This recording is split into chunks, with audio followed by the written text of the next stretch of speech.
I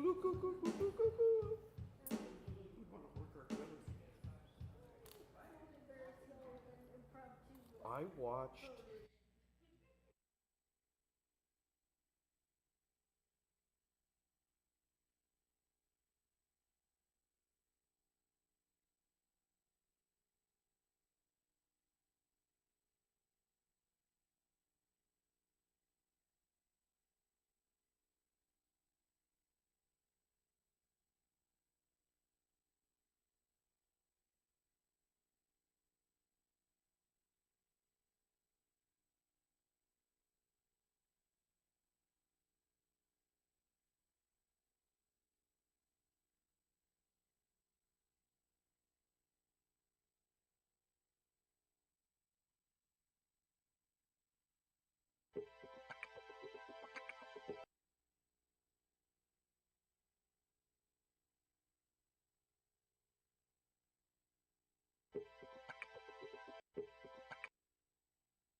It's Kelly Hughes Live.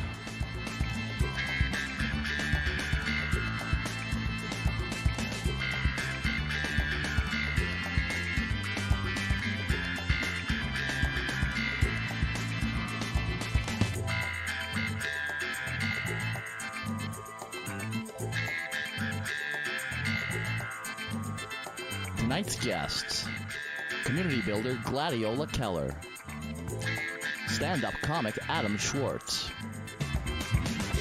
musical guest Johnny SiZZle.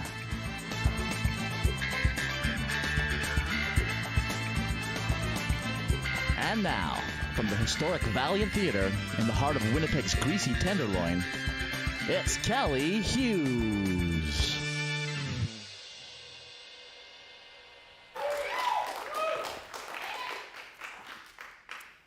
Good evening, everyone. I am Brother Kelly Hughes, Chaplain of the Arts. We are broadcasting live from the Valiant Theater in the heart of Winnipeg's greasy tenderloin.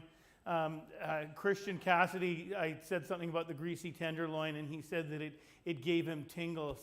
Christian Cassidy, the local historian. So I don't know why that excited him so much. I'm hoping that Qualico one day will create a new development and call it Greasy Tenderloin, because they have all these, the names like, River Run and Falcon Ridge and Lion's Den, all these things, and they have none of those things, But I mean, I think if you were going to do some stuff around here, definitely Greasy would definitely work. So glad to have you all here. We've got an exciting show for you. The pandemic's over. Yeah, put your hands together for that. After struggling for so long to deal, for months and months to deal with the pandemic, the government finally figured out what to do. You just close the testing facilities, and then you have no numbers to report, and then you don't report the numbers, and then the pandemic's over. So everything has worked out really well for the Premier. Does anybody know who the Premier is? Who's the Premier? Heather or something. Heather Stephenson, yeah. I was out at Salisbury House because my mother's 92.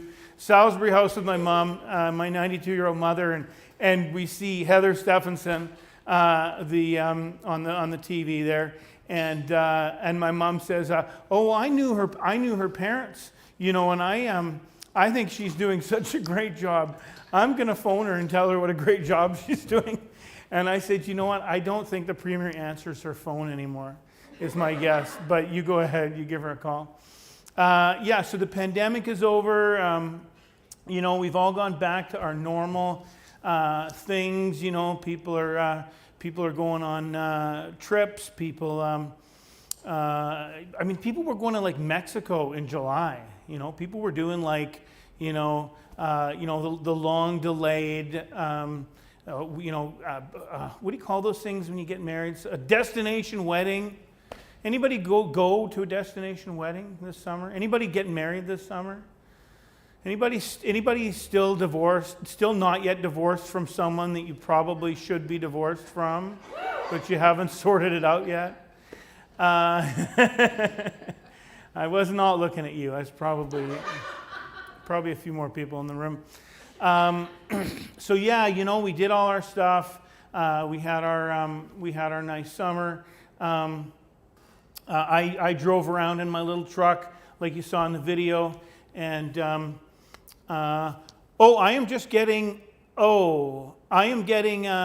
this is just coming in, just breaking this news. This is very tragic. This is coming out of England. The Queen of England has just died. Apparently she died doing what she loved. She went out the way she wanted to go. Do we have the footage, Scott? Let's get this footage up here. She died doing what she liked.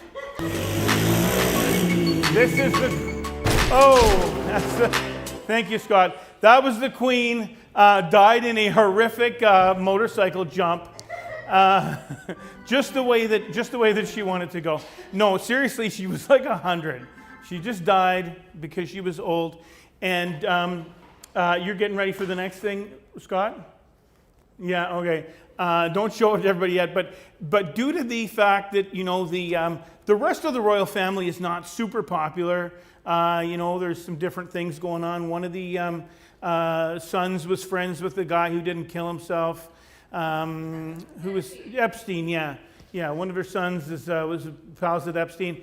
So the monarchy, due to that, the monarchy will now be headed by, can we get this up here on the screen? Queen plus Adam Lambert. That's the monarchy is now going to be headed by them, and the rest of them they're being cut loose.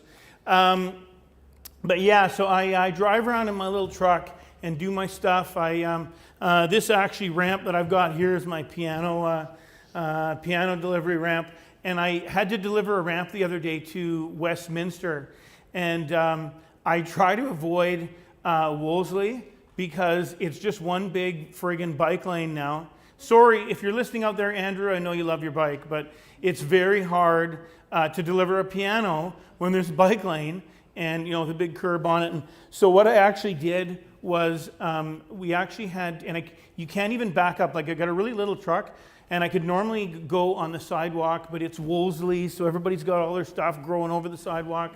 So I actually had to back up down the bike lane, and the cops passed me, and I'm backing up down a bike lane, and I didn't have my seatbelt on or anything, and they just ignored me.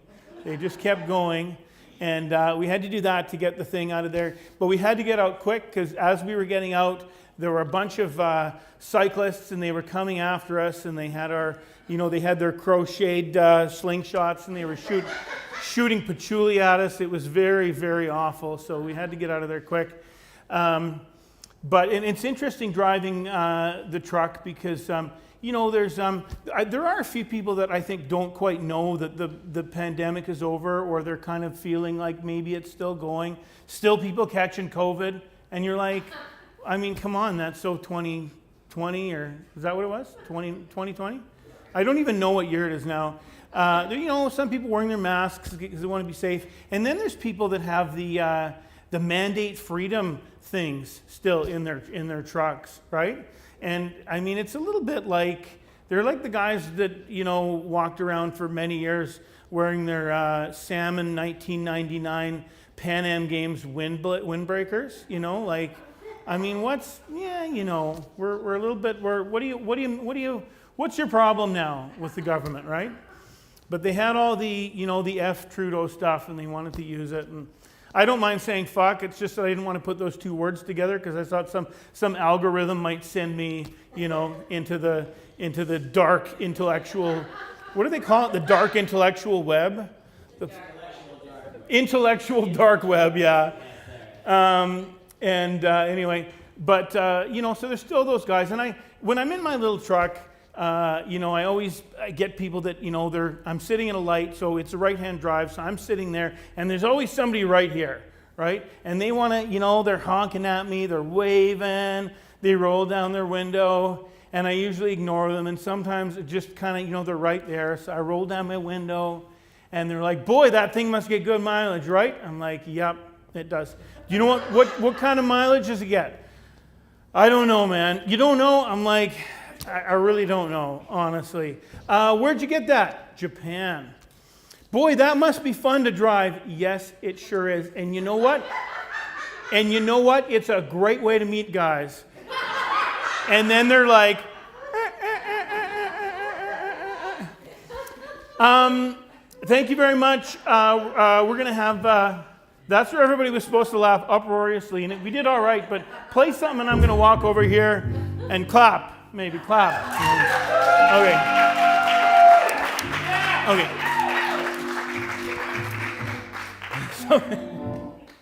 So we have got a great show for you tonight. Our general theme is not normal. What do you want me to do? Sit in my chair. But I wanted to sit here. Is the thing not pointing at me? No. Can I go like this? Am I on the thing? Is it smooth? You don't. So smooth. I thought we'd have a little bit more flexibility. Put your hands together, please, for Scott, who has been working for at least 2 days straight, and we were only 5 minutes late. I guess I will go sit in my seat because this is not very. It's a bit hard to when you get older to kneel. How do I look? These are nice flowers, which are from Louise. Thank you, Louise, from her garden. Put the hands together for the flowers. Beautiful. What kind of flowers are those, Louise? They're Jerusalem artichoke, and it's just taking over my yard. Oh, okay. Do they have actual artichokes? That's No, they have roots that are called sunchokes, and so you dig them up after the frost, and you can eat the roots and have oh, that sounds terrible. I don't know if anybody could hear that out in the video land, but that sounds terrible. Eating roots. Has anybody here had an artichoke? Has anyone eaten an artichoke? Yeah. Are they just like you can pickle them, right? But have you ever eaten like a raw one? It's tough, eh? It would just would just give you the farts, probably, like cabbage. Anyway, a great show for you today. We are raising some money to build a wheelchair ramp. As we continue to sort of get things ramped up. That's Scott's word. Scott wanted me to say ramped up. One of the things is, and we're going to talk about this, is one of the big expenses for this building, for getting this building open, to have an occupancy permit, to have the general public in here, is accessibility. Fire stuff is one of them, but the other one is accessibility, because the building was built in 1901, and they did not, they didn't care if anybody could get anywhere in 1901. If you can't get up the steps, you can die, right? That was kind of their thing. So anyway, but and there's all kinds of things that I'm hoping. We're having closed captioning on YouTube. Is that happening live? Does anyone know, or is that going to be added later? I believe it's happening live. Okay, we don't know. So there's technology, and we're trying to, we want to make things accessible, because there's all kinds of people that are not normal, like me and like Jimmy Pants over here. And one of the things, the main thing that makes, thank you, you had too many artichokes. The main thing that makes me not normal is I have mixed state bipolar, disorder, which means that I get everything all at once. Depression, anxiety, agitation, which means I'm terrible to live with, is the short version. Thank you for putting up with me, Andy. Appreciate it. Yeah. Yes, a knowing little. I said I was fine to live with the other day, and then Andy said, "Well, I don't know if I'd agree with that." And I'm like, "I didn't say good. I didn't say great. I said fine. Give me that, man." Anyway. So great show for you, with a bunch of not normal people and a not normal cat who's having a birthday. We used to have on the other show, we had on the old show. This is like our 90th show or something, and back in the day when we did the show, we had people from the wildlife rehab place come on and bring eagles, and we had greyhounds once, and all kinds of different things. All we could get this time was a kitten with a spinal injury. So you kind of get what you get, right? We tried to get the eagle, and and also she's got a bit of an anger management problem. So I thought that might make for good something. So anyway, thank you so much for being here. Oh, and is the thing going across the screen telling people they can give money? Okay, it is now. If you want to donate money so that people can, so that we can help get this place going, get it open, ramp it up. You can send e-transfers to andy@thevaliant.ca. My first guest is a community builder, and Jimmy Pants is going to play something real cool as she comes up. Gladiola Kehler, everybody.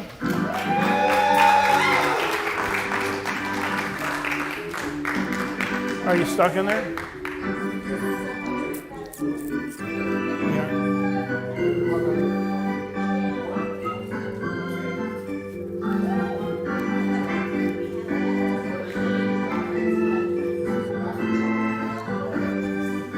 Oh, and we gotta do this too.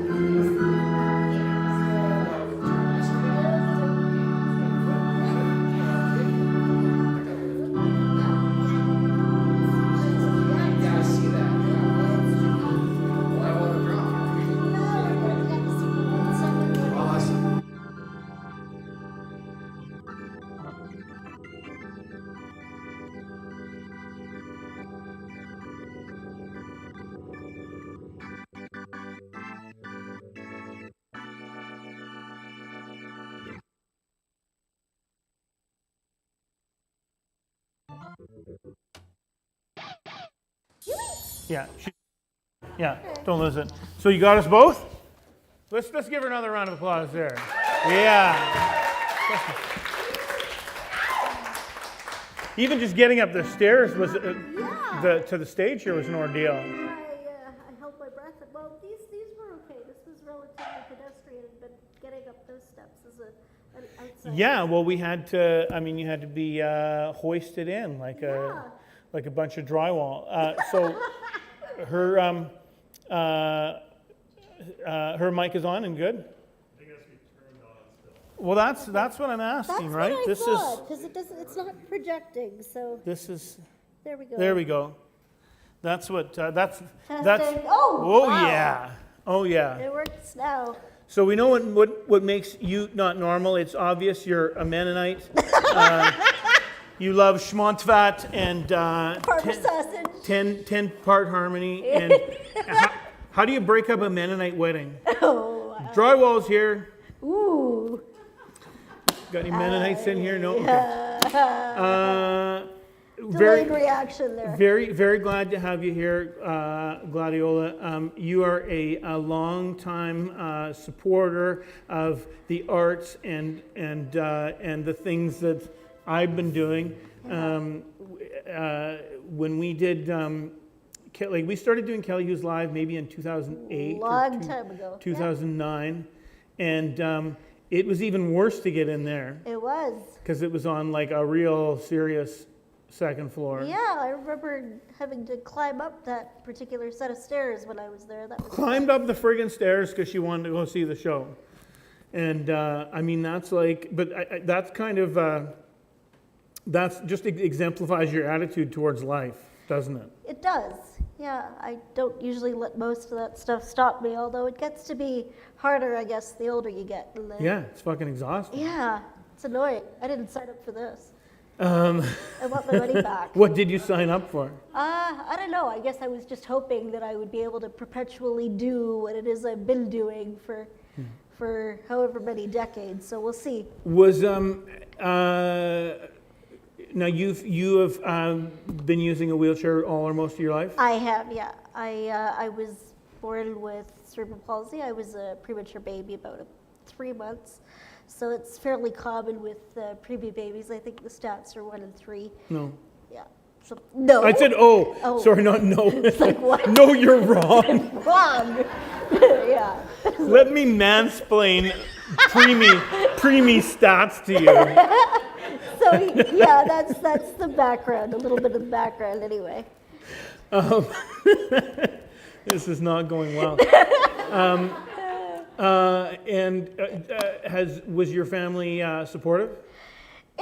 You know what, it's tricky because when you are born into, and I think this is true for just about any family dynamic, nobody kind of expects to end up with a kid who's different. Yeah. There's always this shock and this adjustment period where you don't quite know what to do and you don't quite know how to respond and you don't have the resources. And I think especially for my parents, because they had moved here largely because of me, because they knew that my opportunity for something resembling a normal life was going to be more were possible here. Sorry, But- moved here from where? Sorry, I'm originally from Paraguay, which is in South America. Yeah. There's a lot of Mennonite colonies down there. Still. And still probably So- some Nazis hiding, right? Probably, although I would suspect most of them were in Argentina. Oh, yeah, okay, fair enough. And I'm not saying your family were Nazis at all. I'm Promise just you saying- they're not. Nope. But they were supporters of the Nazis. They were supportive? No, not the family directly, but Sympathizers. well, let's there we go. The Mennonite community at large. Do you know? Speaking of Nazis, do you know how old the Queen? The Queen was so old that when she was born, that year Hitler just had his first summer job as a lifeguard in Strasbourg at the Strasbourg Gymnastikak, and that's a word. And but they didn't ask him back the next year. He was not popular. This is a real story. You're making No, this no, up. no, no, Okay, no. got it.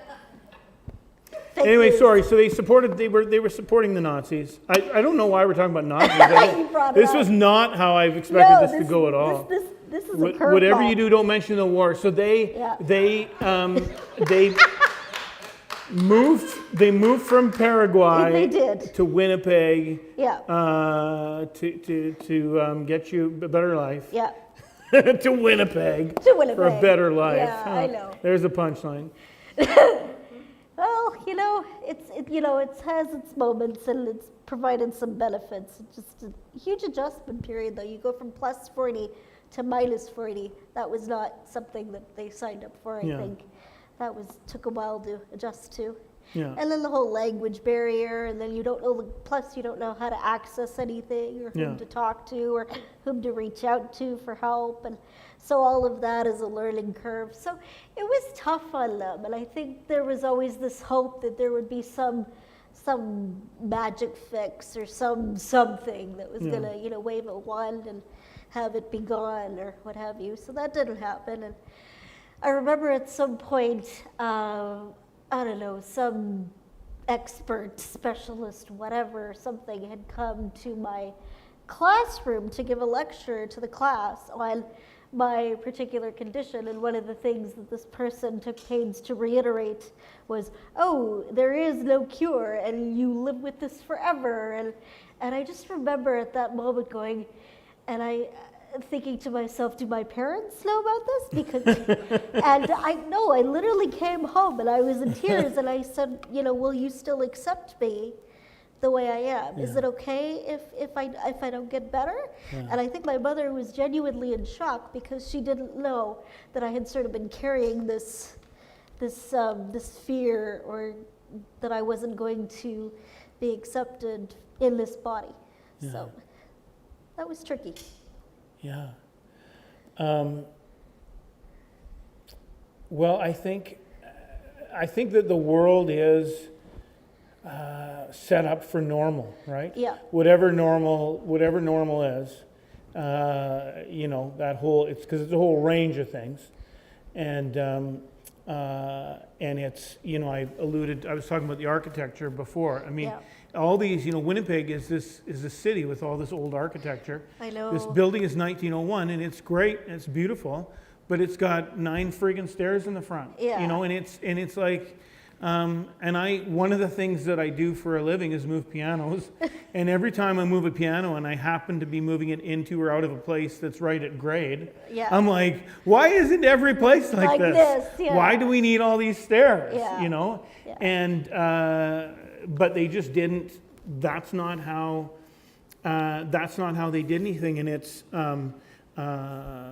so many things. It's architecture. Is very difficult for somebody who uses a wheelchair. Yeah.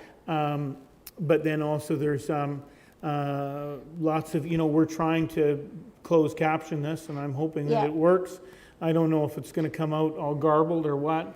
But there's so some of the technology is catching up a little bit, but Yeah. I still think it seems to me that everything is still basically set up, even though they say, well, you can build this building, but you have to have 2 accessible suites. Right, Right. yeah. Like they'll have an allowance, or they've got a couple of handicap spots. Like an afterthought. Yeah, and it's not like how can we do things better? Because even language is another way to oppress people. Yeah, it's incredibly tricky. I'm just thinking about, there's any number of examples we can use, but thinking of my own situation, like words like, for example, physically challenged. I hate that word. It sounds like a euphemism to me. Mm-hmm. It sounds like if somebody were to say, well, if you just try hard enough, you can, overcome this, functional limitation. Another one that I'm not a big fan of, and it's suddenly slipped my mind here. Cripple, I don't mind. Cripple is a nice one because it's offensive and it gets to the point. So I prefer people using that term over some of the other nicer, softer terms.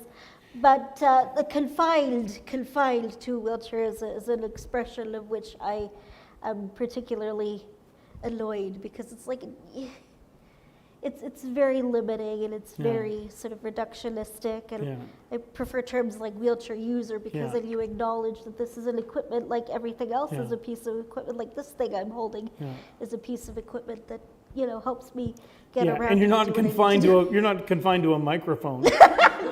No. Yeah. So language is important.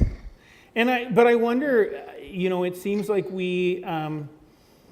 I like what you say about being offensive and getting to the point. Yeah. Because I think that we have, as a society, we've become more politically correct in that we know we can't say these words, but we should say this instead. So, but what I hear is people still saying all the same terrible shit. Right. It's just that instead of using offensive words that I won't use, they will say LGBT, or what I mean, like they will use those words that they know they're supposed to use, but they still have the same shitty attitudes, and unfortunately, unless people have somebody in their family that that they really I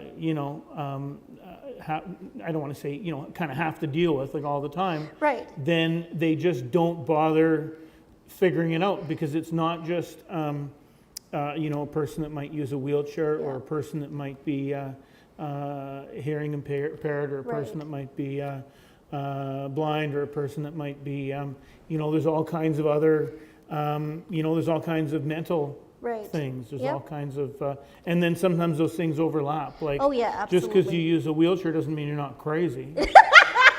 And I love that term too. That's another offensive, objectionable term that the grammar police has decided to hijack. Yeah, I think I use crazy because I'm super fucking nuts. I'm like, I feel like I can use that. Yeah. But there's other. And I know some people that use wheelchairs that will refer to themselves as GIMPs. I won't say that. Yeah, I love that one. But and so people, and I guess is part of that, I guess, is reclaiming that. Yeah, in much the same way that you reclaim words like you fag, or stuff like that. Again, the offensiveness of it, but you're reclaiming what somebody else uses to hurt you. And everybody's not going to have the same opinion about that. Absolutely Probably not. older, my sense is that older people that had that thrown at them a bit more are probably less interested. Like I am, queer is a word that a lot of queer people use, but some older people that are, gay do not like that word. And that's why it's always sort of, I think, important to do a temperature check, and also good rule of thumb, if you're not a member of that community, don't use certain words, or at least, check with them first to make sure that you have clearance to use certain words. So I think that's important, because the language is designed for the community that it's built around, not for somebody who's not a member. So while I call myself a cripple, and again, it depends on the context. If somebody else were to come up to me and call me a cripple, and that would, I think, create a different resonance than me calling myself a cripple. because it's all about context Yeah. in this case. Yeah. Yeah. But you seem to me to be somebody who's out in the world with all kinds of people. Yeah. Do you think that some people tend to want to stick a little bit more in their own community because I do think so, because like there's you some were understanding there? mentioning that we are living in an increasingly polarizing climate, and that's why I think I've gone out of my way to have discussions with people who don't think like me. And I have a wide range of friends on the political and religious spectrum, left, right, conservative, whatever, liberal, far left. Everybody and everywhere and everything. It sort of encompasses a whole mishmash of people. And I think it's important to continue to maintain dialogue so that we're still growing and we're still learning and we're still, because for me, I'm fascinated with the question of motive, what motivates people to think the way they do and act the way they do. And So what have you decided? Have you made up your mind yet? Are some people just rotten? That's tricky, because I spent so much of my life psychoanalyzing everybody that I come up with reasons for why they're shitty. Oh, okay. So that's, You're making excuses for everybody. Yeah. basically. Although I've gotten better at saying this is horseshit, I'm not having any more of this. So that takes some learning too. But it's tricky. Do you find that you spend so much energy just living that it's hard to do some of the things that you want to do that are kind of past that? I think for me is I want to be the person who can say yes to everybody and everything. Yeah. And it just kills me that I can't. Yeah. And like, it is exhausting. Even just like before I got here, I was like, having a sort of a duel with my pants. I was trying to get the pants to cooperate and get them on, and like basic stuff like that nobody thinks about until you have to. And the fact that I have problems with my pants too. Good to know. I mean, maybe not the same kind you're having. Probably. But I'm not trying to probably make an not. equivalency, but Yeah. I sort of get it. No, it's just tough. And like when you were talking earlier about the crazy, again, I have a lot of sort of co-occurring stuff happening as well. And there's also a lot of depression and anxiety that I've dealt with, I think, throughout, I would say, most of my life, although I was in denial for a big part of it. And I kept saying, oh, no, I don't need it. I'm fine. And now I'm at the point where it's like, no, I don't want to be miserable for no reason. Give me the meds. Yeah. So it's getting to that point, though, was a tough one, because sometimes we're our own worst enemy. Always. And, yeah. Who here's their own worst enemy? Andy's just pointing at me. No, it's you. It's always you. Yeah, no, but that, again, this is why I think the dialogue piece is so important in creating a... Well, you must be more patient than me, because you go to church too. I so do. You probably have, in your circle, you probably have some freedom convoyers in there too. I do, and especially given that I'm Mennonite, there's quite a few freedom convoyers in the Mennonite community, unfortunately. So that's created some tension, I have to say. Well, you must have a higher tolerance for... I do, and then sometimes I just choose to avoid those people because I don't have the energy on any given day. There's just certain fights I'm not going to bother dealing with. Yeah. What does your shirt say?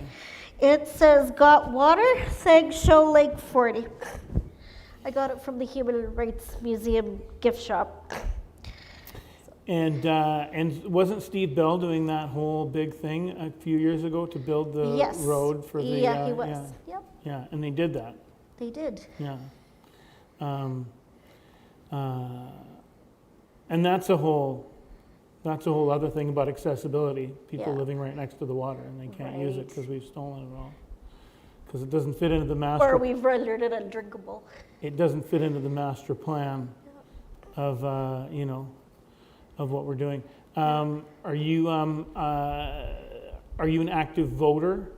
I am. I'm not as politically, I would say, I'm not as politically active as I would like to be, I guess. Again, cripple, and life is exhausting, and it just takes up so much of my time. Yeah. So you have to make calculations on a regular basis about where your energy can go Yeah. because it's finite. Yeah.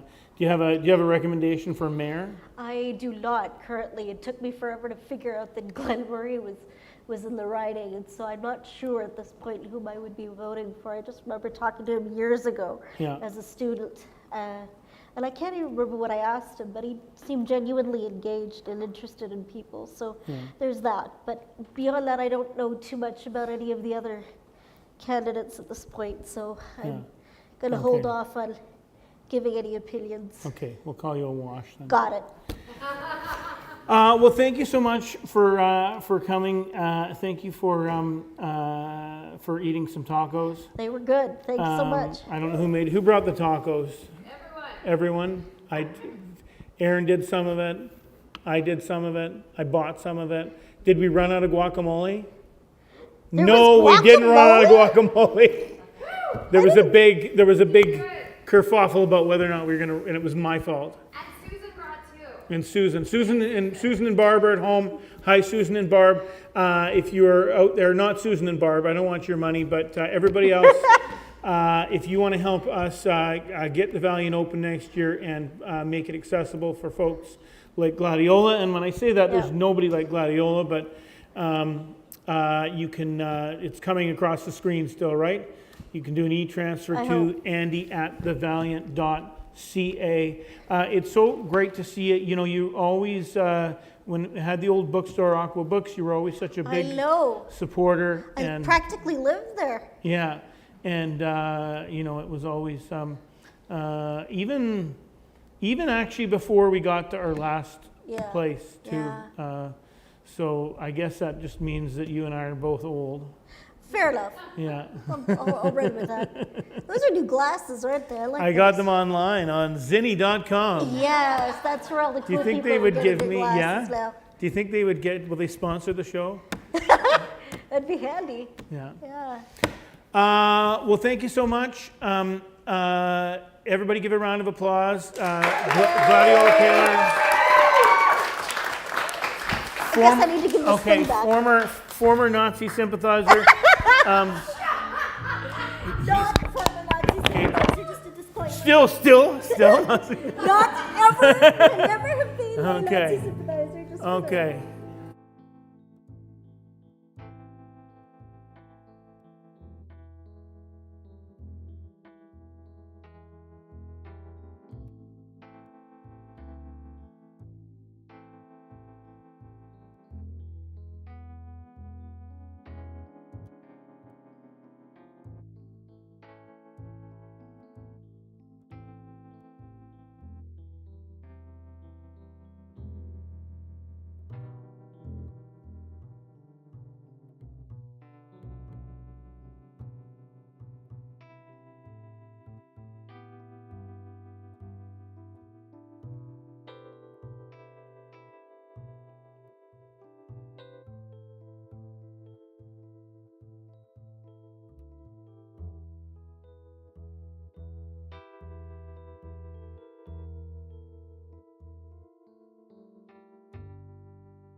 I feel pretty on.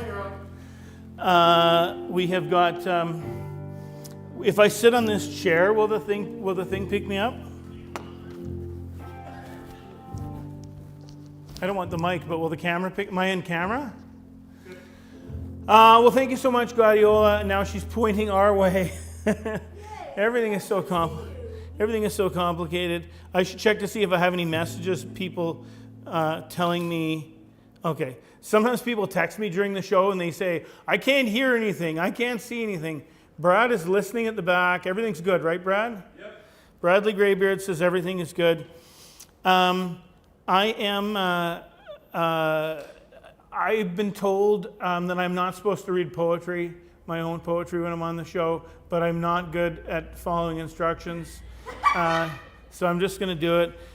This is one of the things that I do for my mental health to kind of keep, I don't want to say keep sane because I'm far past being sane. I'm not going to, like Gladiola, there's no cure for me. But But one of the things I do is write, which just helps. I think I said that backwards. The summer at the end of the world. The summer at the end of the world draws to a close. Dog days weather hangs on urban corn, grows tall in adventurous yards. Freshly scrubbed baby undergrads get led around U of W like toddlers in a daycare train. Unscrubbed humans continue their existence across the street under orange tarps next to a bus shack skeleton. Dollar store shelves already filled with binders and dismembered hands. Sirens in the distance, crickets somewhere close by, maybe in the corn. Your Instagram says your summer was an unending success. Maybe it was. Maybe it was a write-off. Either way, the calendar flips like an 84 GE alarm clock. Teachers haul themselves off their asses. Parents spank their kids and send them back to school. And if the weather holds, the rest of us get extra innings to savor or to squander.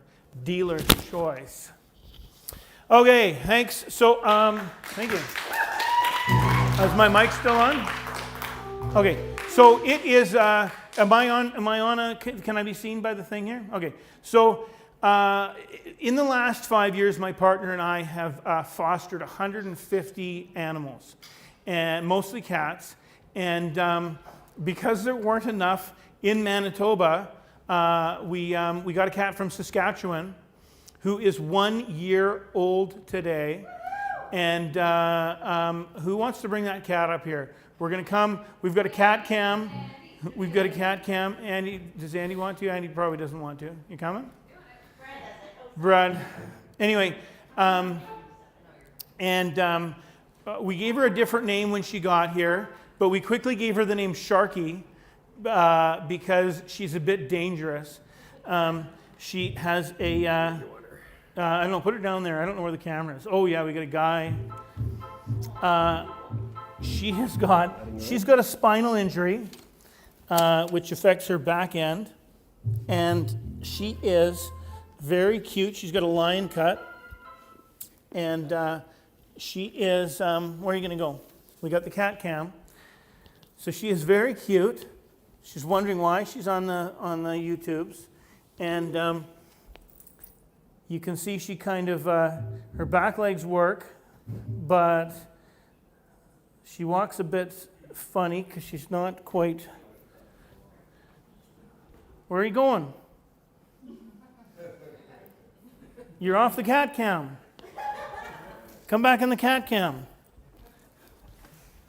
Come here. Anyway, she's very cute. It's her birthday today. Her name is Sharky. So everybody wish Sharky a happy birthday. Happy birthday, Sharky! And she likes a little rub like this. And if you rub her too much, she bites you real hard. And that's why we call her Sharky, because she's always sharking around. Always running around, sharking around. Okay, well, I thought she might bite me, and I thought that would make for good TV. But here, why don't you go that way? The cat cam will follow you. Okay, she's gone. Thank you very much to Cliff and the shark cam. There we go.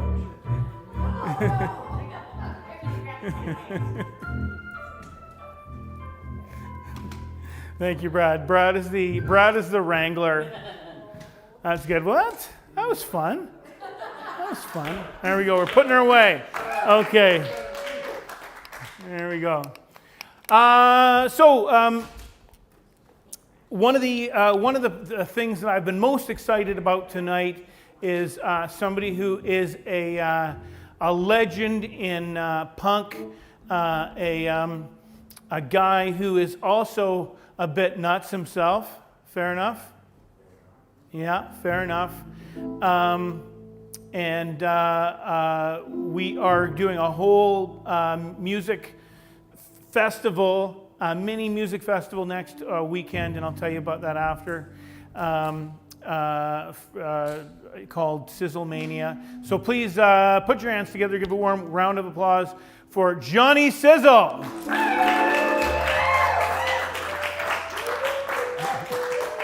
you want to, here, come on. Oh.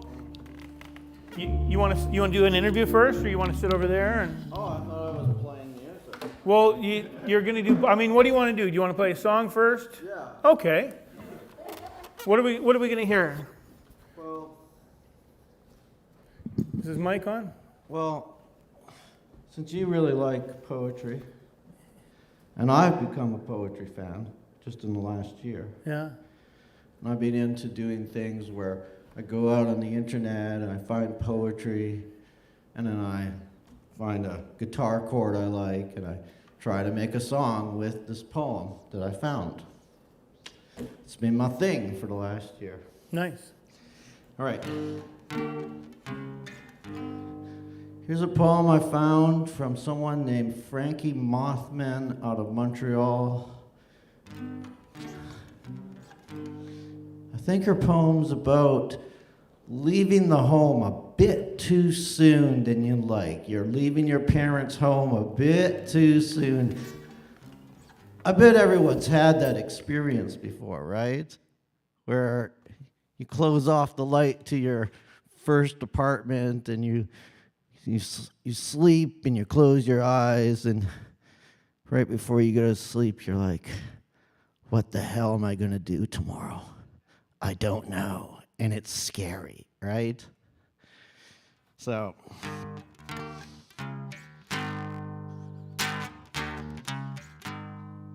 I'm going to call this Destructo Teens.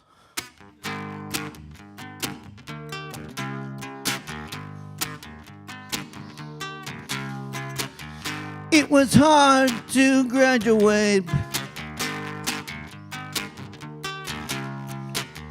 It was hard to graduate, but we all make mistakes when we are teenagers. We talk it through to make it okay, and we toss it to the sea to wash it all away. Wash it all away.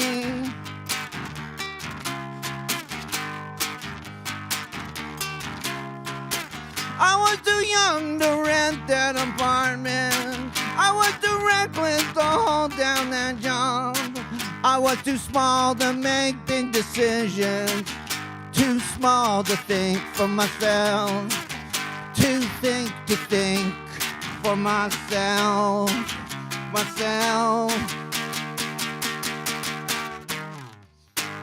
Watching adults fall apart, teaching me unhealthy ways to show you love. But now I see immature coping with denial.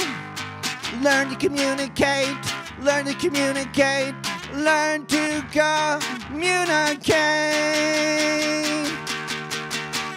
Talk, yeah! Talk, yeah! Talk, yeah! Talk, yeah! We should have talked, yeah! We should have talked, yeah!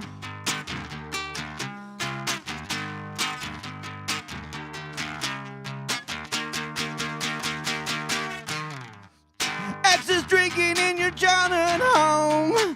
I stumble home on the street I grew up on. The fireworks in the old schoolyard, they look so different from when I was a kid. I don't remember how they looked before. I don't remember how they looked before. The fireworks, how did they look before?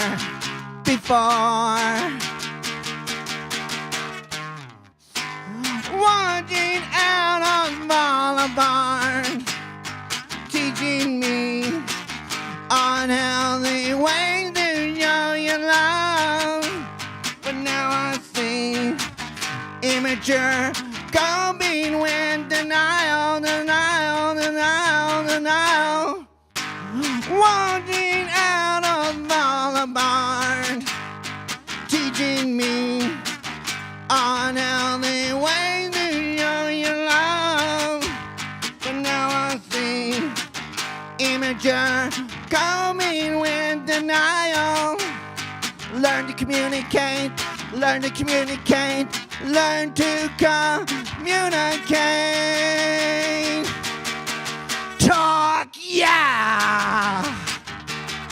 Talk, yeah. Talk, yeah. Talk, yeah. We should have talked, yeah. We should have talked, yeah. We should have talked, yeah.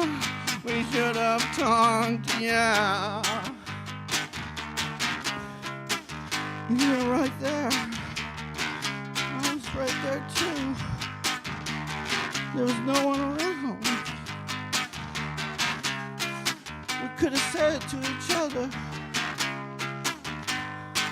Nothing's stopping us. Now it's over 20 years later.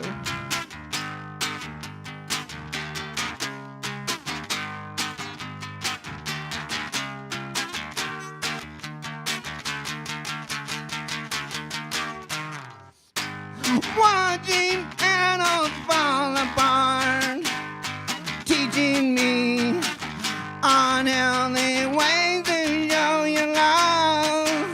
But now I see immature coping with denial. Watching animals fall apart, unhealthy ways to show you love. Immature coming with denial, denial, denial, denial, denial, denial, denial, denial, denial.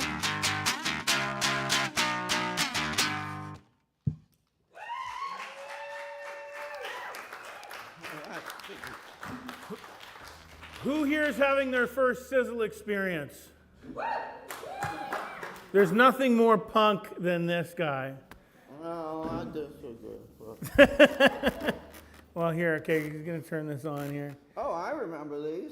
Yeah. I used to do a cable access TV show, so Am I on here I too? remember how to hook these on, right? Yeah.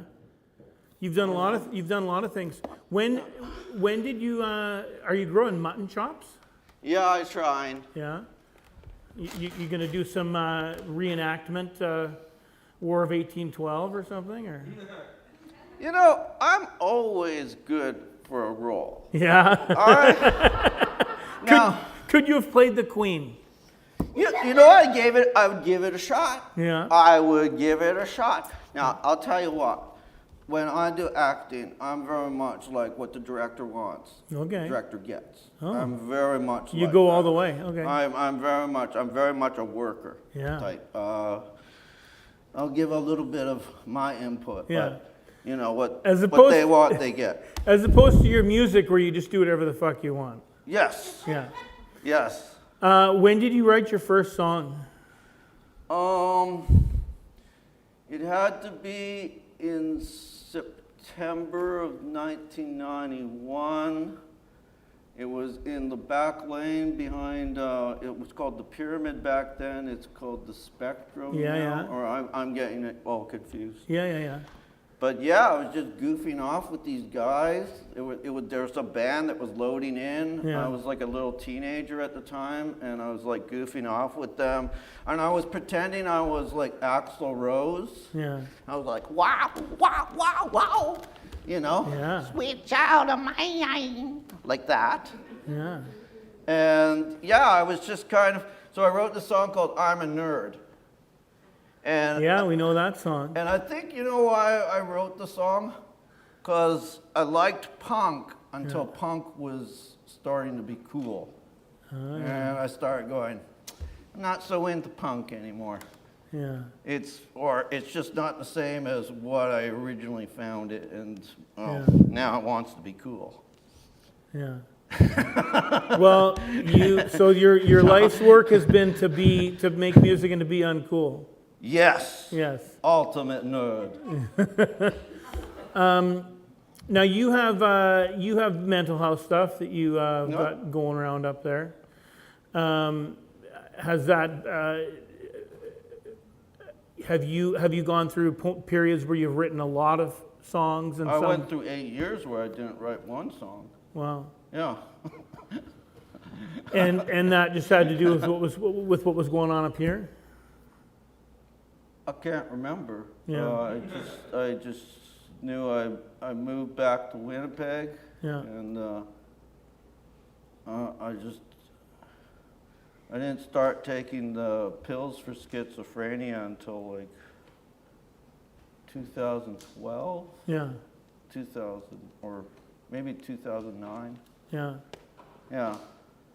And you've been pretty prolific. I mean, you've Oh yeah. you know, you've done. You don't the pandemic. You know, nothing like that slows you down because you do all your stuff by yourself. You're cranking out. Do you still make cassette tapes? No. But you know, I would Yeah. if no, you know what? I don't think I would, because Yeah. before then, I had a ghetto blaster, Yeah. and I had like two Yeah. things, Yeah. and then I would record it Yeah. all, Yeah. and it didn't annoy me at all. Yeah. But now it would.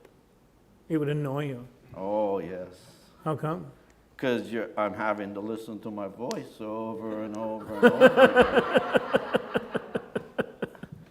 You know, before I wasn't like diagnosed schizophrenic, so I thought it was like the whole world.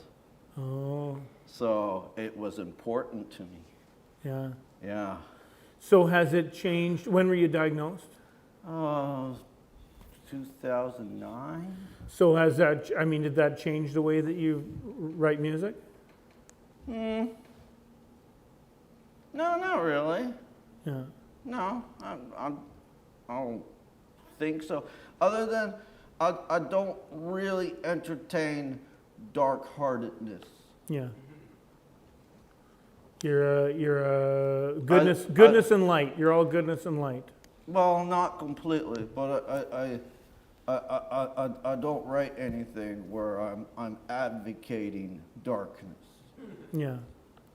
Yeah. Didn't you write a song about killing Trump? That wasn't dark-hearted. That's just regular. Okay, that's just regular. Actually, I wrote that song. I don't really write political songs much anymore. I wrote that song as like a comedy song. Oh yeah. Yeah. It's just Yeah. that people take it seriously Yeah. because I think they want it seriously. Oh, okay. So have you had anybody approach you and want your help in figuring out how to do the deed? No. I've had some really. I made like a. It wasn't an actual video. It was like one of those picture clip kind of videos. Yeah. I put it on YouTube. I got some, Yeah. pretty rude and life-threatening remarks at me. Sorry, I'm laughing. but they were all like people like from like the southern states, and Yeah. I bet they can't even find Canada. Probably some of them were probably in Gladiola's family, probably.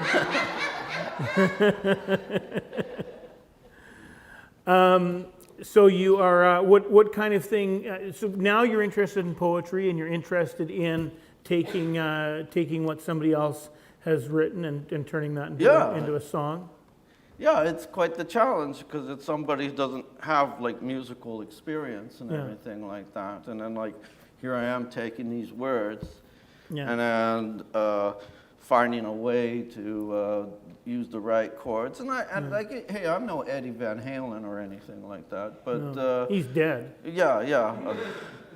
So be but- glad. Yeah, but you know, it's just something that I've been doing and stuff like that, and just been kind of looking all over the internet for poems and. Well, and you said on Facebook the other day, you said that you thought you might try to take one of my poems and turn it into a song. Yeah, but I got distracted. Oh, I was hoping that would have been, that would I have been. like that poem a lot. Oh. There's that line of was it the smell of poverty permeates? Permeates? I don't know. Maybe. Permeates? Maybe. I'm Uh, fairly prolific, so I don't remember what I said. Anyway, that yeah. Oh, wait. Anyway, I was singing some really good power chords for that Okay, one. okay, Yeah. okay. And as like kind of like the course of the song. Nice. Yeah. Nice. So I look forward to hearing that. I can wait though. I mean, I'll just wait my turn. Could you write it out for me, like, or maybe I could Yeah. find some scrap paper and write it out for me. Yeah, we can. Does can somebody write this out? Do we have any paper? Do we have any paper? Somebody find some. Okay, Celia's gonna find some paper. I'm gonna find this and send it to who? Celia. And if you want to donate, thank you. We've got a few donations in already. It's Andy@thevaliant.ca. We accept e-transfers to build the Valiant, and to this is one of the things when we get open. One of the things that I'm interested in doing is having. I don't want to say diverse voices because you fucking hear that all the time, but for lack of a better term, like I made a comment a couple of years ago about why does Winnipeg have no white male comedians between the ages of 25 to 35, because I want to hear what they have to say. And all these white male comedians between the ages of 25 and 35 and their girlfriends all attacked me. It was just like a complete shitstorm. Sadly, I lost my plumber because he was a part-time. But I mean, when you go, and maybe Adam and I will talk about this after. There's a lot of the same samey, with kind of people's experience and whatever. Well, now I got to find this here. Okay, it was about being in the person's house, and one of very visual. One of the things, well, and everything that I write is, most of it is from somewhere I've been, something that happened. I mean, as a writer, I embellish a little bit, mostly because I just can't remember what actually happened. I was getting the impression that kind of like while I was reading it, like, oh, you're looking out your house window and you're watching like a mother dealing with her kids and stuff like that, and telling her kids, the streets aren't so friendly, be careful. The story is I give a lot of stuff away, and here I found it here. I'm going to send it to Celia. I give a lot of things away, and a lot of the people that I give, I give away mattresses, and I give away couches and tables and microwaves and all kinds of things. And okay, there we go. I just sent it to you, Celia. Celia's going to write that out for you. But a lot of the people that, like, especially if I'm giving away a couch or a mattress, there's a lot of people in this city who have had to give all their stuff away because of bed bugs. And there's a lot of, like, not just Manitoba housing, but like very landlords that will just let people live in just deplorable conditions. And I was in one of these places. Home is where memories are made. Family, the gift that keeps on giving. The stick-on letters are visible under layers of grease and time. A grimy and broken-looking treadmill sits where a couch should live. The smell of deep-fried poverty permeates. The disheveled mother barks at her children. There seems nothing soft about her. Maybe the sayings were put up by a previous inmate of state housing. I'm not there long enough to even tell you now what her face looked like. But as I walk away and close the door behind me, I see the ruins again. And I realize she's a lioness who's kept her boys and girls from the clutches of the pediocrats. And I understand those words are hers, a talisman to keep the evil out and keep her family safe. So there you go. So Celia's going to write that out for you. We're going to have a nice collaboration. We're going to have a nice song. Next weekend, we're doing SiZZle Mania 22. And we've got Josetta Stitch is going to be there. Jimmy Pants is going to be there. Right, Jimmy? Matinee show. We don't know what Jimmy Pants is going to do. Scott, Porta Sound? Is that like Porta Toity? You're going to be playing from the portable toilet? Scott, are you going to play something, Scott? Sure, Scott's going to play something. I think is Stiff Wiggles coming? Yeah. Stiff Wiggles going to play something. So we got some people that are going to come. A few of the people that were not available, they were busy, but we're going to have fun. If you want to know, if you're out there in the world and you want to know, it's an hour north of the city. It's next weekend. You can find me on Facebook or whatever, and I can tell you about it. It's going to be a kind of a small but fun affair. Yeah. Because I think of what you do as the ultimate outsider art, because I think you just do whatever you feel like doing. Yep. If you want to play guitar, you play guitar. If you're going to write, songs, or if you're going to just do your Casio core, if you're going to do read comic books, you just do what you like. I do comic book radio theater, if anyone's ever listened to that. Yeah, because your show is on Tuesdays, 3 to 5 p.m. I'm going to read you a comic book. And that is on CKUW 95.9 FM, also CKUW.ca. You used to have an overnight show, but that was a bit hard, probably, eh? Well, I find it was Sunday overnight, and it would just mess up your Monday. Yeah. Yeah, it would be like, yeah. Yeah. Well, there you go. Now you're in the respectable afternoon. Well, it's okay, but I could really, let shit fly when it was late at night. Sure. Yeah. Yeah. It's a bit hard. Well, no, but do you pre-record your show normally? Well, with the whole COVID and everything, I've kind of gotten used to doing that. Yeah. And everything like. Yeah. I do. I do my radio show Saturday afternoons, and there's a lot of things like you're not supposed to say fuck and stuff like that. But I just do, because none of the people that actually get paid to work at the station are there. Yeah, that's my problem. They're like right there at a desk, like right across from me. Yeah. Anyway, very excited about next weekend, and very excited to have you here, because I know that you sometimes feel like people don't care about what you're doing, but there are people that care about what you're doing, and there are people that Daniel Emberg wanted to be here tonight, but his wife is about 40 weeks pregnant. How many? Oh, they're having another child. How many? Yeah, they said 0 kids or 2, so they're having 2. This is the second one. Very big and ready to pop. How many weeks do babies come? Does anybody know?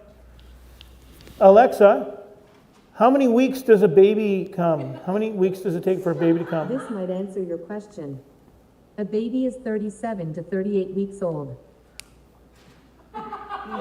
Thank you.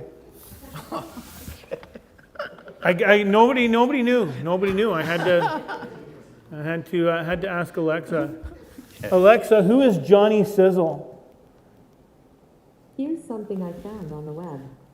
According to fandom.com, Johnny is the secondary deuteragonist of Kingdom Hearts, tragic emotion, and the protagonist of Illusional Twilight. Oh. What the fuck? Well, that's interesting. I don't know. That's news to me. Congratulations. That sounds very exciting for you. I'm personally amazed that somehow I wound up being Johnny SiZZle. Yeah? Didn't you just call yourself that? Well, you shouldn't be that surprised. No, but I wonder, because like it started off with a cable access television show. Yeah. And sometimes I wonder to myself, okay, here's how it happened. I was doing my cable access TV show, and I was only calling it Winnipeg Entertainment Watch. Yeah. Pretty boring name, right? Very, yeah. And I would go on there with my name that my family gave me, Martin Howell. Pretty boring name. Super boring, yeah. Okay, so terrible name. I had this band on, and they were like a local band. Yeah. And 2 of the members of the band were they were people that I knew from my childhood growing up. Yeah.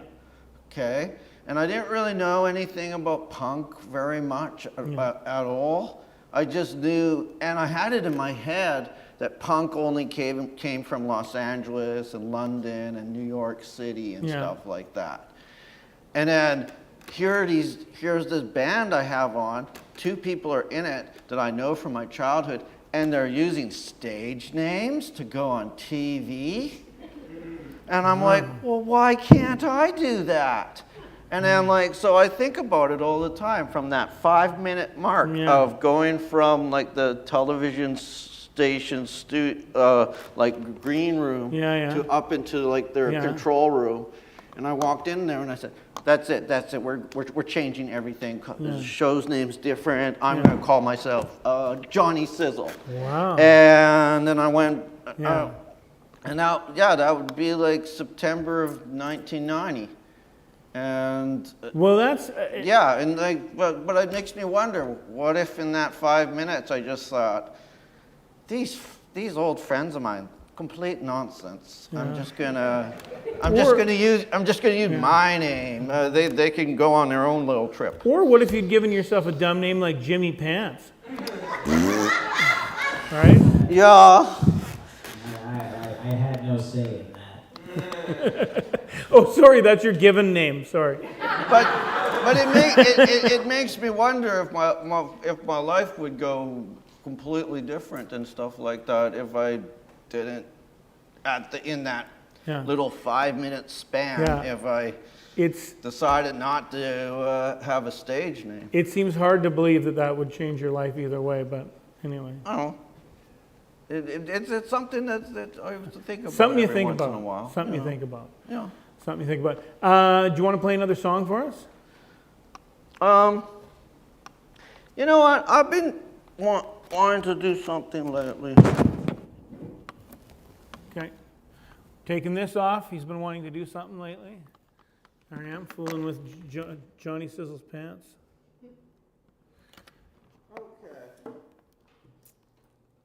So, sorry, Jimmy.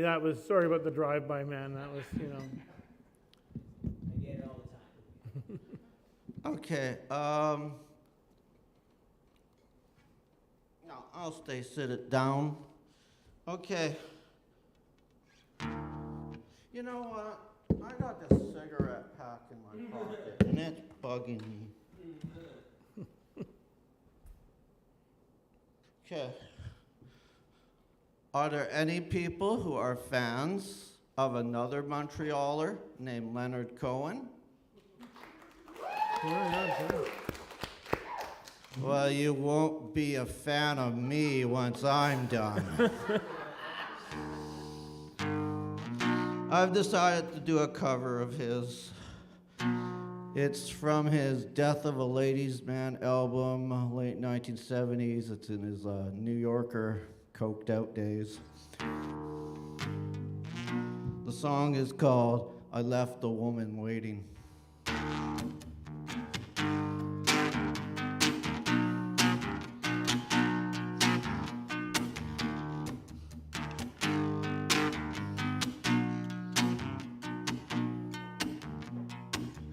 I left a woman waiting, she said.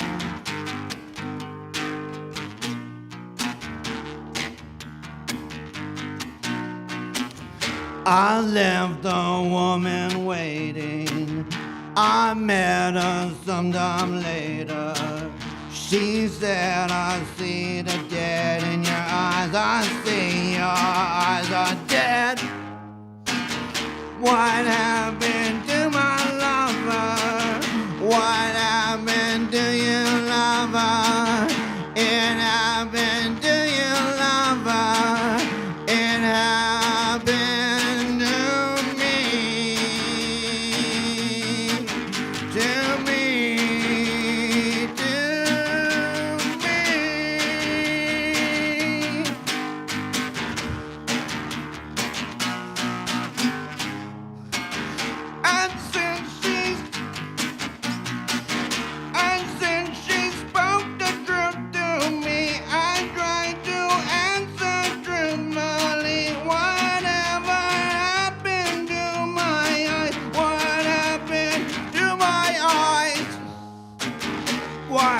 happened to your beauty? What happened to your beauty? It happened to your beauty. It happened to me.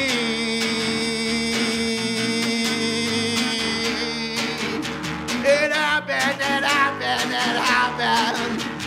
Happened to me.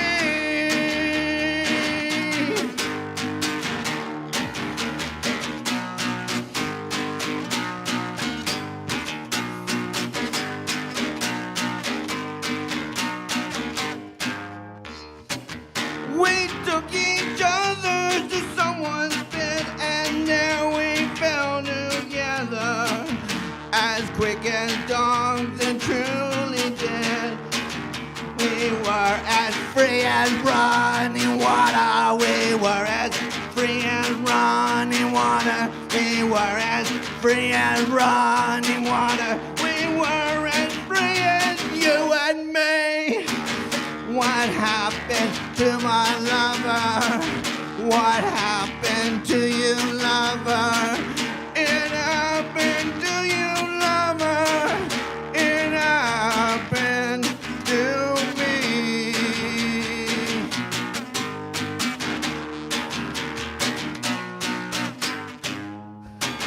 What happened to your beauty?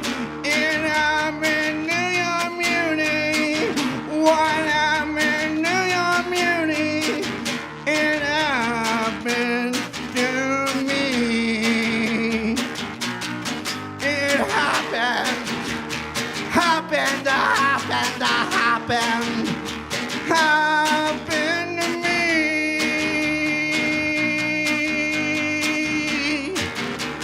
Happened to me.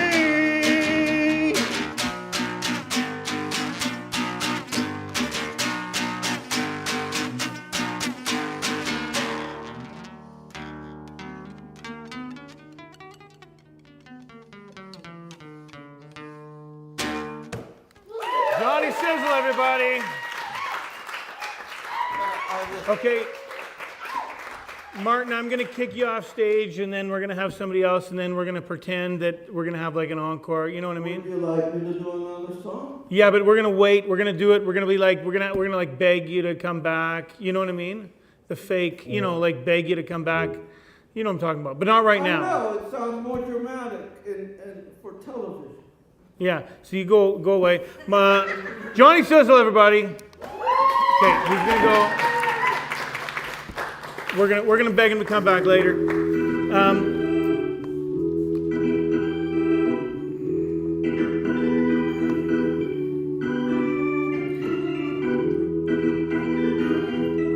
Thank you. Wait, I'm not ready yet for him. So I just want to. Okay, thank you. Thank you very much. Thank you to those of you who are still here. I just love hearing Martin play. You know, the thing that we're doing next weekend out at the farmstead, just an hour north of town, SiZZle Mania 22. So named because Martin loves wrestling, and also, you know, we all have a bit of a mania about SiZZle. There aren't a million places to play this kind of music. It's sort of unclassifiable, and it's not like, you know, he's not getting, you know, not going to get booked at the Spike every week. So it is very important that what we're doing happen, because that's always been, since I've been doing this, you know, starting 14 years ago, I have always tried to make sure that all kinds of interesting things that should be seen and heard are seen and heard, because you know, there are so many interesting artists out there, and so many different people that have different interesting things to say, and maybe not a bunch of places to do it. So anyway, my next guest is a comedian. Okay, now you can do your thing. Comedian Adam Schwartz.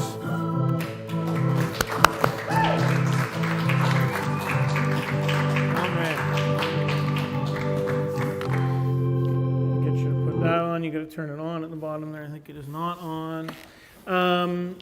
And yeah, again, if you're out there in the world, you can send your e-transfers to andy@thevaliant.ca. Seeley, did we get that thing written out for Martin? Oh, he's got it. So we got it written out. So I'm gonna get a SiZZle song. I was a bit worried when you were playing Leonard Cohen. I thought you were gonna ruin Hallelujah.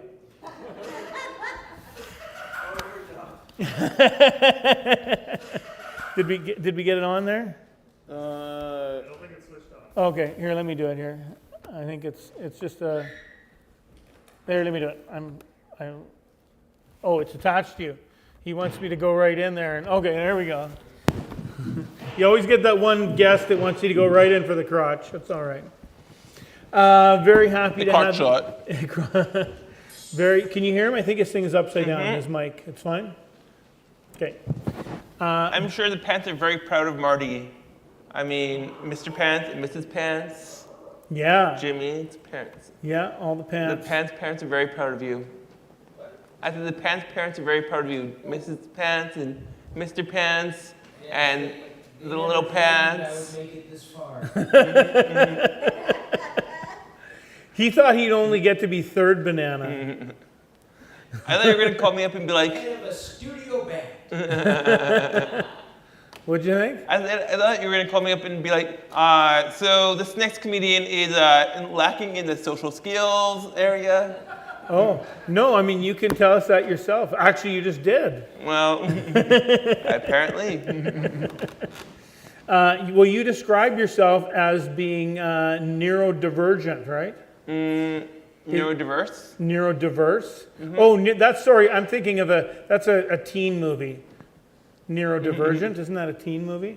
One of those ones where they have to escape from, never mind. From you know the themselves? One. You know, yeah. From a room where they're just going to talk to each other. Escape from the room. Nice. Well, you did a Fringe show recently, right? You did a Fringe show this year. Yeah. What was the Fringe show? It was actually neurohilarity. Okay. And was it just you or was it some other performers? No, it was me and a bunch of other super awkward comics. Yeah. We had some trans, we had some non-binary, we had some BIPOC awkwardness. Yeah. Just all kinds of awkwardness. Yeah. So, and did people respond well to the awkwardness? People always respond well to the awkwardness. As they should. As they should. How long have you been doing comedy? No, I thought you were going to say, how long have you been awkward? And I was going to say my whole life. I came out awkward. Yeah, when did you come out as being awkward? Yeah. They always knew there was something a little different about me. When I was 12, my mom called me in the kitchen. She was like, I've got some bad news. And I was like, what? We're out of Pop-Tarts? And she was like, no, honey, you've got autism. And I thought for a second, thank God. Because you wanted there to be Pop-Tarts. Of course. I get it. I'm right with you, man. I'm right with you. So how long have you been making audiences laugh? Intentionally or unintentionally? Either. Dealer's choice, man. Dealer's choice. Well, I'm 37, so I guess about 37 years. Yeah. And intentionally then? How about intentionally? I don't know. Probably in the last 12 years. Yeah. Was it hard to break in? Because you heard what I was talking about before with kind of, there's a real club, right? There's kind of the white boys neuronormative club, whatever, Being hetero. white comic between the age of 25 and 35, which I was at the time. But you know what I mean, like all these guys, I've heard comics I've heard one guy come up and tell a bunch of jokes and then the same guy's got the same fucking jokes because he's got the same life experience, right? And one presumes your life experience is a bit different. Was it kind of Yeah, I'm trying to get more life experience, ladies. So were you, was it hard to break into that kind of scene or? Yeah, sometimes you just have to break out and create your own scene. Yeah, so you've made your own scene? Yep, unintentionally and intentionally. Yeah, you just find all the awkward people you could, and you're kind of like a Robin Hood. Yeah. I robbed all the rich people to give to the awkward people. Yeah. Rich people can also be awkward. Oh, yeah. In a different way. So. Yes. Oh, yeah, okay, like Mr. Burns, I see. That was the intention, but.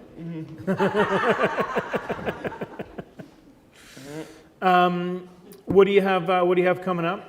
I've got a lot of things coming up. I've got some shows coming up. September 23rd, I've got a neurohilarity show with some awkward people, and we've got ASL translation. Nice. Yeah, and then October 31st, October 30th, I'm putting on a show with Inclusion Winnipeg at another church, the Westminster Church, to raise money for Inclusion Winnipeg. And then December 3rd, I'm doing the first neurohilarity arts festival. Wow. It's going to be 8 conferences, workshops taught by neurodiverse artists. And you're putting that on all yourself? Yeah, I'm all 8 people. It's me and the different 8 personalities of Adam. Yeah. None of them can get laid. Oh. But no, Sad there's for them. a lot of great. No, but you're organizing the thing yourself? Yeah. Yeah. Yeah. And that's the first. This is the first one. This is the first time this has happened. Yeah, it is. Well, that should be exciting. Very exciting. Is that kind of a theme in your comedy that you'd like to be having more sex? Is that? Who doesn't want to be having more sex?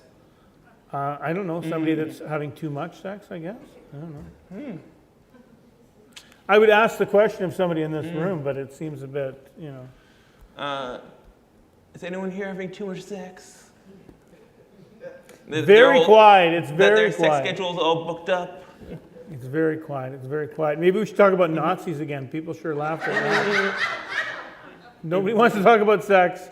People want to talk about, Yes, which is always awkward talking about Nazis being probably the only Jew in the room. That is. In the church. That is You awkward. mean, buddy? That is awkward.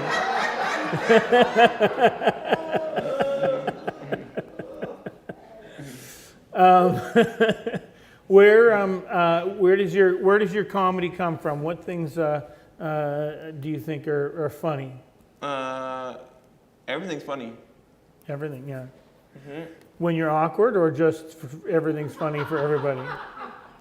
Yeah. So everything's funny for everybody, but you just gotta figure out how to tell the story right. Yeah. Which you've been doing for quite a while, haven't you? You've been doing these shows for 14 years. Yeah, on and off. I mean, I've done 3 or 4 in the last 10 years, but I was a bit rusty. I'm sort of doing all right. Hopefully. You're doing A-okay. Thanks.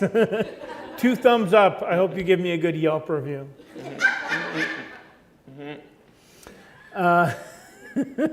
So are even sad things funny?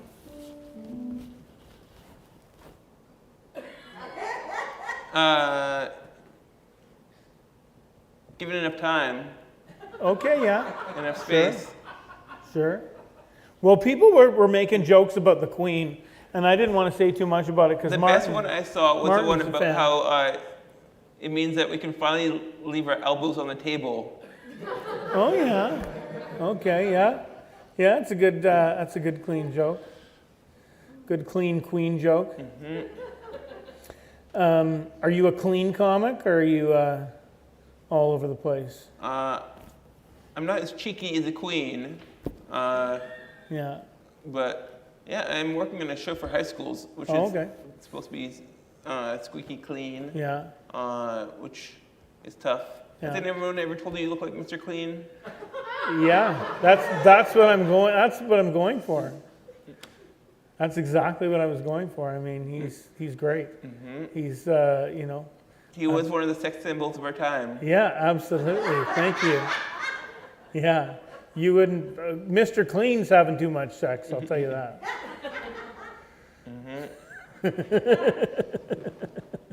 Does anybody ever tell you you look like Adam Schwartz? No, I've never got that one before. Yeah. Always the first time for everything. Yes, there sure is. So you are enjoying all your adventures and all your different projects you're putting on. You seem pretty focused and motivated, and it's exciting to be doing a bunch of different things, finding new opportunities. Yep. Have any opportunities come up that were surprising to you? Kind of came up out of nowhere? The show's surprising to me.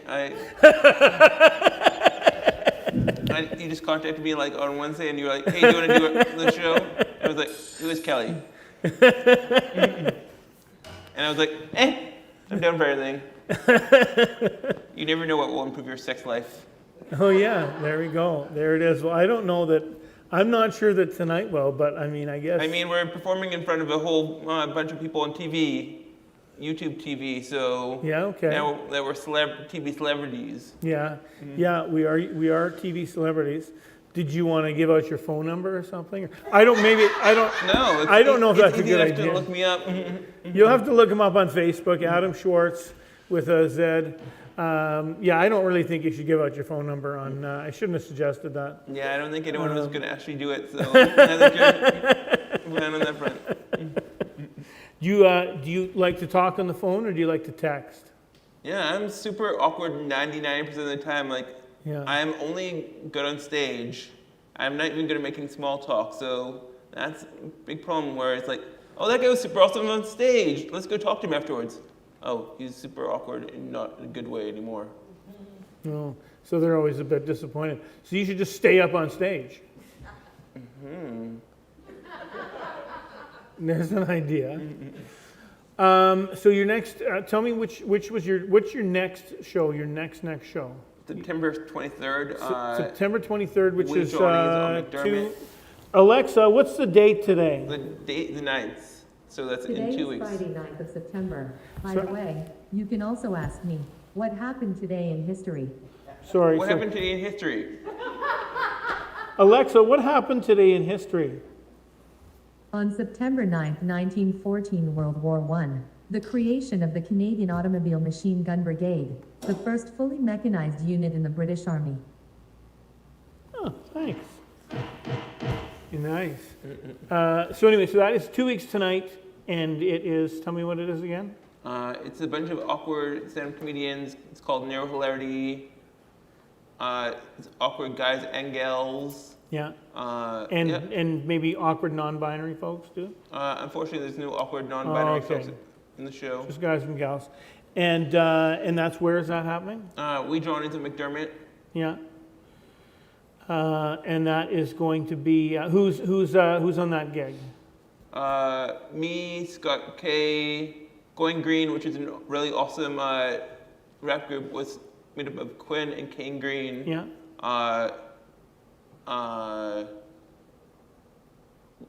Lyric Emery, and a lot of other awesome people.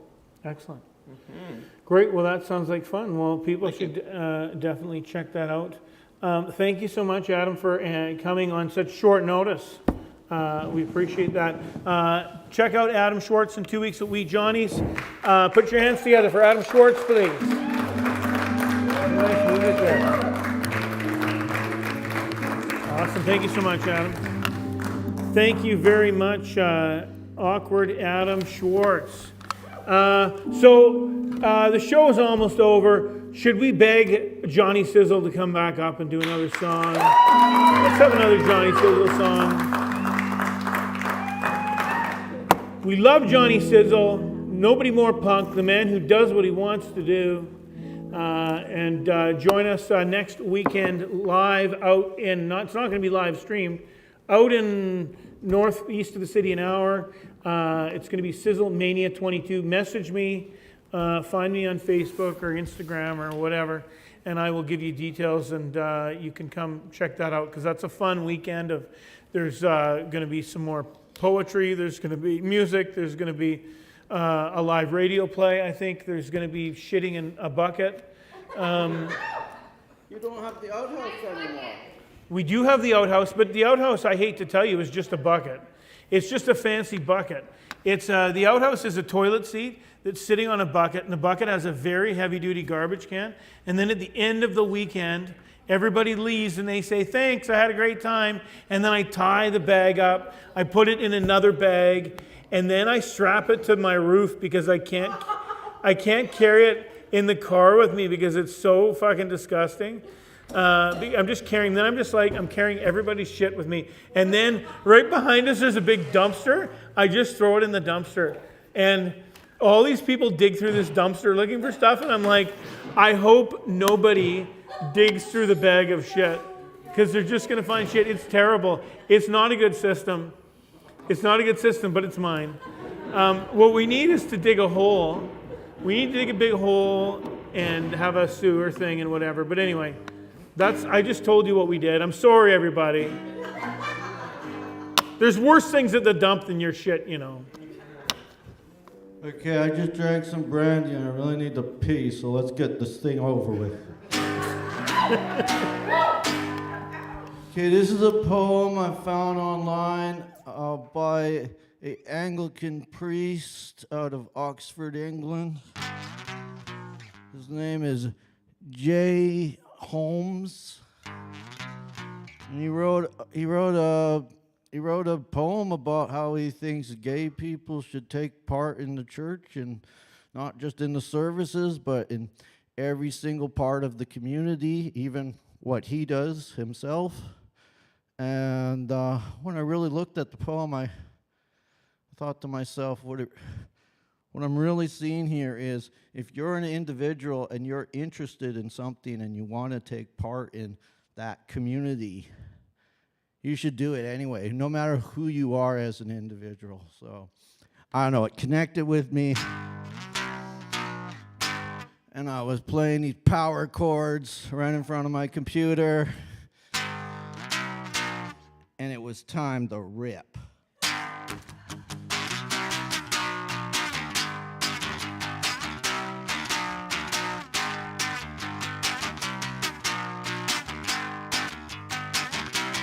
He's here! In the midst of it, right at the center of the dance floor, hitching his rope to his knees to make it easy to spin and please.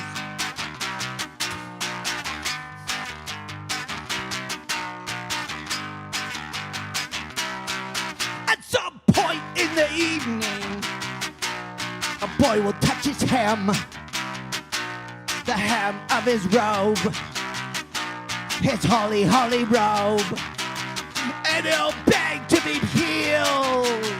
Yes, he begs to be healed. Oh, he begs to be healed. So begs to be healed. Begs to be anything other than this. Begs to be anything other than this. Begs to be anything other than this. Begs to be anything other than this. My beautiful child. There is nothing in your heart that ever needs to be healed. My beautiful child. There is nothing in your heart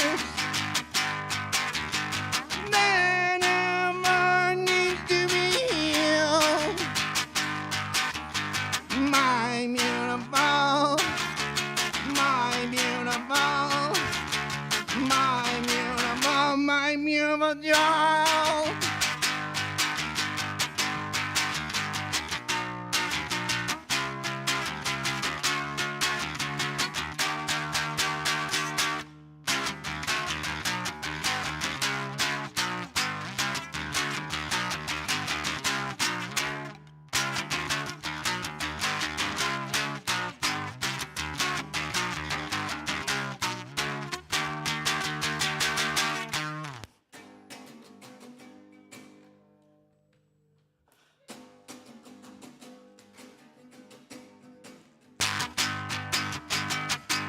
for the save there.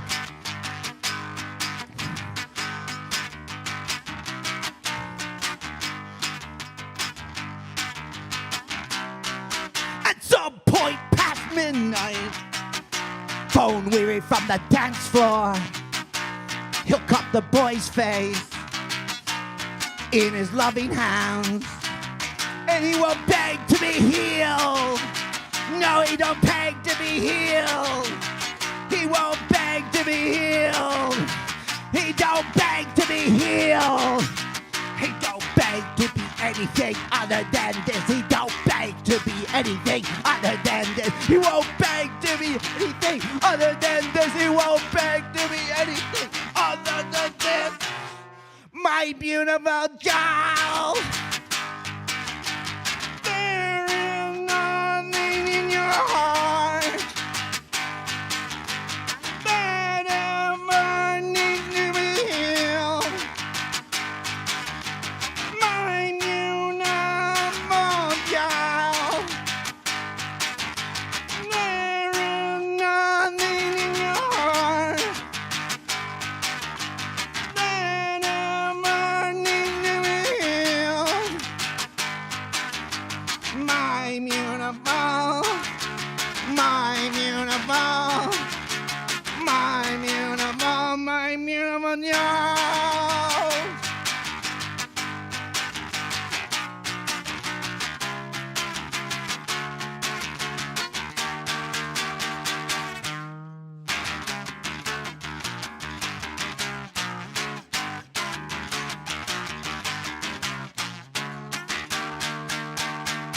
My beautiful child, there is nothing in your heart that ever needs to be healed. My beautiful child,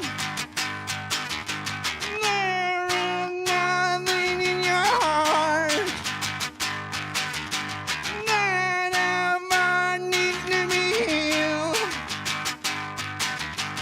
That ever needs to be healed. That ever needs to be healed. I heal, I heal, I heal.